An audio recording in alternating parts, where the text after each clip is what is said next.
Hello అండి అందరికీ welcome back to Anu KR vlogs. నేను మీ అనురాధ. ఈరోజు మన ఛానల్లో రెసిపీ వచ్చేసి జొన్న పిండి బొబ్బర్లతో ఒక బ్రేక్ఫాస్ట్ రెసిపీని చూపించబోతున్నాను. వీడియో చూడబోయే ముందు నా ఛానల్ని ఇంకా ఎవరైనా సబ్స్క్రైబ్ చేసుకొని వాళ్ళుంటే సబ్స్క్రైబ్ చేసుకోండి. వీడియోని చూస్తున్నారు కానీ లైక్ వేయట్లేదు, ప్లీజ్ అబ్బా ఒక లైక్ వేసుకోండి. ఇంకా ప్రాసెస్ చూసేద్దాం, వచ్చేయండి. ముందుగా స్టవ్ పైకి ఒక గిన్నెని పెట్టేసుకొని 2-3 టేబుల్ స్పూన్ల వరకు ఆయిల్ని యాడ్ చేసుకోవాలి. 1/2 టేబుల్ స్పూన్ వరకు జీలకర్ర, 1/2 టేబుల్ స్పూన్ వరకు ఆవాలని యాడ్ చేసుకోవాలి. ఆవాలు చటపటలాడుతున్నప్పుడు ఇందులోకి 1 స్పూన్ వరకు పచ్చిశనగపప్పు, 1 స్పూన్ వరకు మినపగుళ్ళని యాడ్ చేసేసుకొని మినపగుళ్ళని మంచిగా ఫ్రై అవ్వనివ్వాలి.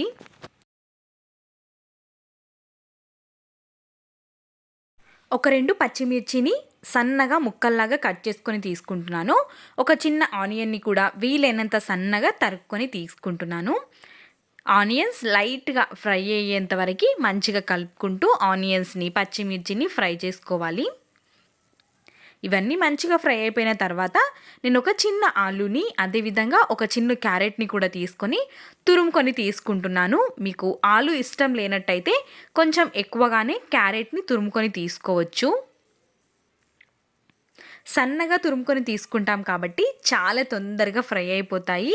ఈ విధంగా లైట్గా ఫ్రై అయిపోయిన తర్వాత ఇందులోకి నేను 1 కప్పు వరకు బొబ్బర్లని ఉడికించుకొని తీసుకుంటున్నాను. చాలా మెత్తగా అయ్యే విధంగా బొబ్బర్లని ఉడికించుకొని తీసుకోవాలి. కుక్కర్లో వేసుకొని ఒక 4 to 5 విజిల్స్ రానిచ్చామంటే ఇంత మెత్తగా ఉడికిపోతాయి. ఇప్పుడు బొబ్బర్లు కూడా మొత్తం కలిసిపోయే విధంగా స్పూన్తో ఈ విధంగా కలుపుకోవాలి. అప్పుడే బొబ్బర్లు కూడా మొత్తం నలిగి కలిసిపోతాయి ఆలు క్యారెట్ పోపులోకి. ఈ విధంగా కలిపేసుకొని స్టవ్ ఆఫ్ చేసి చల్లారేంత వరకు పక్కన ఉంచుకోవాలి.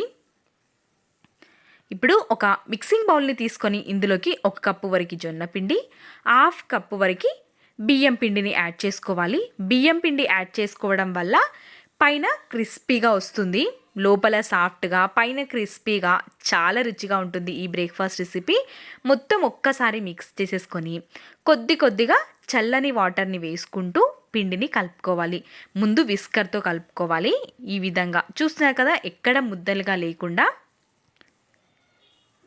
కన్సిస్టెన్సీ అనేది మనకి ఈ విధంగా ఉండాలి. మరీ లూజ్గా కాకుండా మరీ గట్టిగా కాకుండా ఈ విధంగా కలిపేసుకున్న తర్వాత ఇప్పుడు ఇందులోనికి మనం ప్రిపేర్ చేసుకున్న స్టఫింగ్ని వేసుకోవాలి. మధ్యలో మినపగుళ్ళు, శనగపప్పు తలుగుతూ చాలా రుచిగా ఉంటుంది. రుచికి సరిపడా ఉప్పుని కూడా వేసేసుకొని మొత్తం ఒక్కసారి మిక్స్ చేసుకోవాలి. మనం ఖచ్చితంగా పిండి మరీ లూజ్గా కాకుండా గట్టిగా కాకుండా ఉండే విధంగా చూసుకోవాలి.